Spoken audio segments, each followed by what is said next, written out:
How to download statements on Commonwealth Bank. Hey everyone, welcome back to another tutorial video. In today's video, I'll show you how you can download statements on your Commonwealth Bank.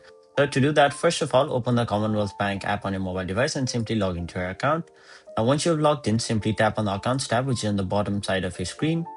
After that, tap on the account of which you want the statements for. So for now, I'll simply access my Smart Access account.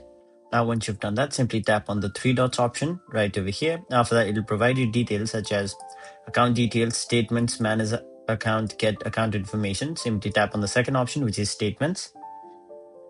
After that, you will see all the different available statements right over here. Simply select the statement which you want to download. So let's say you want to download the April 2024 statement. Simply tap on this download option to the right of it. And once you've done that, you'll have to choose a format, whether it be PDF format or CSV format. Now, once you've done that, tap on the option download, and you will have successfully downloaded the statements of your Commonwealth Bank. So that was it for this video. Hope this video was helpful to you guys. And if it was, make sure you like this video and subscribe to our channel so that you don't miss out on further videos such as these.